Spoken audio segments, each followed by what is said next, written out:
Alrighty then, let's try that again. I got interrupted.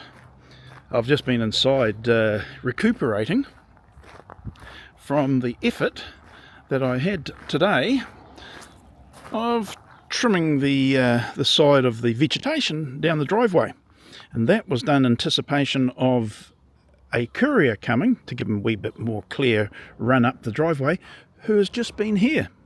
So I've been having a bit of a chat with him. I've got quite friendly with him for all the times that he's been here. So I thought, right, we should be on a first name basis, mate.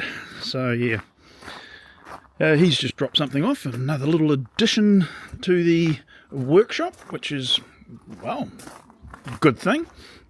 And I said to him, well, what about the other parcel? And he goes, oh, I've only got one. I says, oh, well, you'll be back then, because I have got another one coming.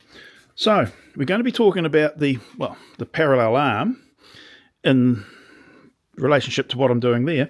But before we do that, can I show you the nice new little, Jesus, it's got a fair bit of heft to it, nice little addition to the workshop. And as you can see, just as well, it actually fits the purpose that I had intended for it. And that is, it is a drill press, well, whatever you want to use it for, but I'm going to be using it for the drill press so that I can take these mild steel pins, not my stainless ones, because, you know, stainless can be a bit tricky to drill, apparently, as I found out. But I can, let me just do this.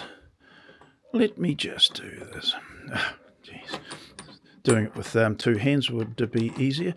Right, I can put round material in the wee clamp, tighten it down for drilling on the drill press. And of course I'll be making a plate up for those holes, and I can bolt it down to the plate, which can then, you know, everything gets centered up, so I can drill the round, you know, like the hole straight through the piece here. So yippee. So that'll be good. Just have to remember to position it so I don't drill through into the block. Not a good thing. So yeah, and luckily I got the size right, because there's about 3 or 4 different sizes to take that particular round piece. So yippee. Now whether I use it a lot is a whole different kettle of fish, but now that I've got it, I can use it. So yay for that. All right, let's just loosen it up a bit. That can drop out of there in its little container. Done. Right, the subject matter for this Dave's Diary update is knowing for certain what my measurements are for my new adjustment mechanism on the parallel arm. In fact, I'll probably look for the pin that it goes with, that one there, and that's where I'm able to tune the rail, the parallel arm, this part of it, the rail left and right, that way and that way, and it permits me to counter the error that I have found was inbuilt with my top, inbuilt in as much as the tool that I used to create the holes did sometimes create those errors, and I was most annoyed at that. And I had the complexity of having a demanding, the parallel arm accessory. Put it this way, the errors made it a problem. So we're talking about 1 to 1.2. I actually knew that this hole here was 1.25 mil smaller than the same hole from down there. Now I'm talking about the distance back to the track saw rail. So having them out of parallel when I was using a parallel arm gizmo such as that introduced a little bit of error. Now I haven't got rid of all the error yet, because I've tried to, you know, see what it is, and we've still got a small amount of error, but it's much better than it was. So what I need now is to have a more definite measurement for where I put this pin, because this pin will be in about 4 positions maybe, and knowing what those errors are is a good thing, because then I can adjust the parallel arm accordingly. So what I'm going to do is the mechanism. What I've done is put two straight edges up against the pins of the rail itself.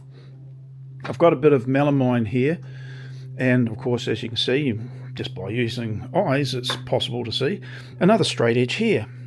This allows me to put this indicator in here so that I can get a reading, and then I can push it along. Same tool, same setup, and I get the accurate reading. I've done it just before. I got interrupted, of course, and it turned out that the mouth's not working. The difference is 1.3 millimeters from there to there. That's over a distance of about 800 millimeters. What is it? 1, 2, 3, 4, 5, 6, 700 millimeters. So you could say that's not too bad, David, but for tracks or squareness, parallel issue, it's quite a bit. I'm trying to get it down to under 0.5 millimeter over that distance. And once I'm there, anything more than that is a bonus. If you've watched the other videos, it's not an issue at all, because I've got a two-stage process to make my panels. I cut it with the track saw, and then once I've got them all done, I then run them past the dimensioning router. The dimensioning router takes any of those little microchips off of the melamine, the edge, that may come about from the track saw itself. It also then has the edges dead square, just in case. It's not actually the cuts are pretty good off of this at the moment, but just in case they're not square, well, the dimension router does that. And because a dimensioning router anyway, is not reliant on anything having to be parallel, it takes care of any minor out of parallelness of the cut that may have come from this combination. Now, it would be nice just to think that everything is so perfect that the cuts are 100% the same, like the parallel and square, etc. And for the most part, they will be. And I've made videos talking about that, and how when I use the worktop, I put the pins in those holes over there, and I butt my panels up against that, drop down the rail, do the cut. It's square. But occasionally you'll get that tiny, and it's occasionally, and it's tiny. If it's a big panel, if it's a narrow panel that I'm cutting, there's no way you can pick that error up. There's just not. But as I said, I have a two-stage process. I generally cut my panels 1 to 2 millimeters oversize to be able to be placed in here, and the final dimension is achieved with the router, not the saw. But it would be nice to be able to, puff my chest up and say, oh, look at this, look how clever I am. But it's turned out that there's a little bit more of a process to get there, and I'm getting there. And it's one of those things where I've done this for you, you don't have to now do that. And I'm showing you the process to get the correct outcome. That's basically all I'm saying. Could have said that just in the beginning and left all the other stuff out. But now that I can do this, I can put my panel in place, this panel here, drop that in. That's just showing us slightly out from what it was before, because I zero it out. I can then run you can actually see the dial indicator moving, quite consistent. Gets to about there, it's 1 mil out, and about by the time I get there, so it's around about between the pins 1.2 to 1.3, so whatever. Well, in fact, 1.25 was because I just guessed the amount, because you can eyeball things and just say, well, it's over 0.5 mil, but it's it's not quite. So I said it was 1.25. Well, that's just proved that my eyeball and my tape measure is probably pretty good.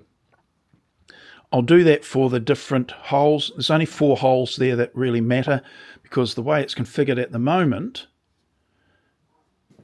I can only go 4 holes before the actual arms actually hit the track rail. So there's that.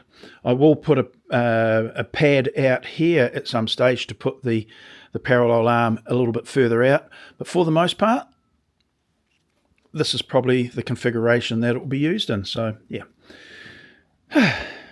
Yeah, the idea of for those that haven't seen the other video, is I've got the adjustment mechanism in. Actually, let me bring it over. Oh God, I hope it doesn't fall apart. Hang on. Oh, that was lucky.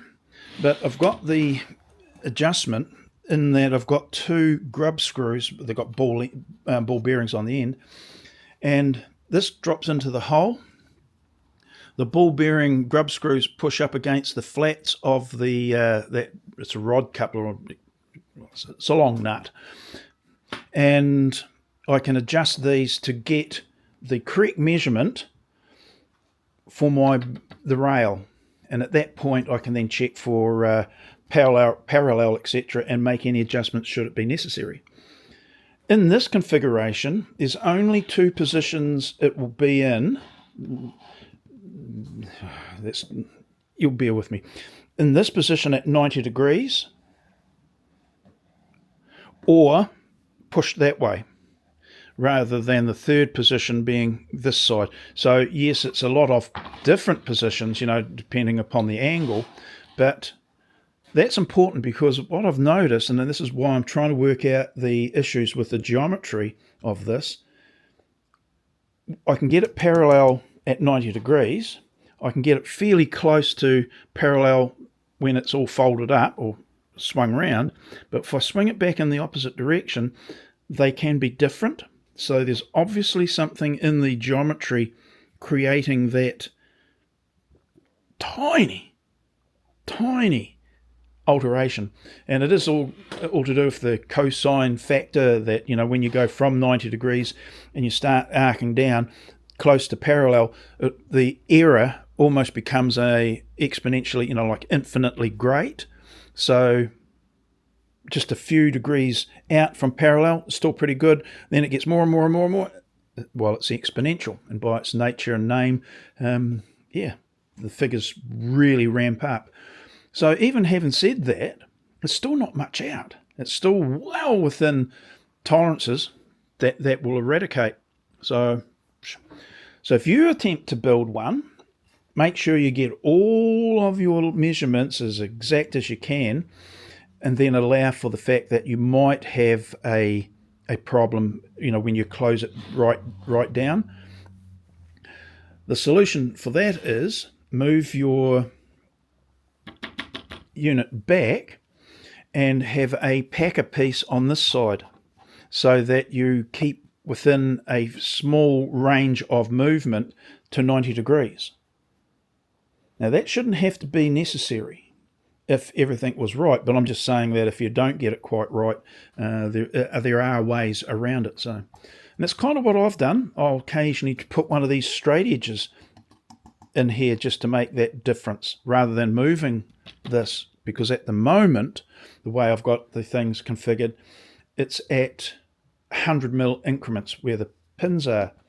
I could, if I wished, make this wider and put extra holes in it, say 50 and 25mm, and that is certainly one serious contemplation that I've had with this, is to do that, to allow that that capability, meaning I get to keep the arms roughly in the 90 degree angle, as close as possible. So there you go. Gee, that was a long explanation, wasn't it? Well, don't trust me, it can go longer. So that's what I'm going to do. Mark that down now at, say, 1.2. I'll do it a wee bit tidier than I just did it before when I was doing it with one hand, but I'll get the measurement and write it down so that I can make the adjustments as I move the parallel arm. Okie doke. Well, that's it. Quite simple, really, wasn't it? Effectively. Happy with where we're going. Much happier now that I've got a solution. It's quite a good solution. And then the next thing will be the add-on accessory, which will still make use of the parallels arms movement plus. So it's a parallel fence guide gauge gizmo plus. So it's the pluses that I'm going to have to work out next. Righty-ho. I'll leave you alone. I'll do this and I'll get back to you on another video. Rightio. I'll see you later now. Bye.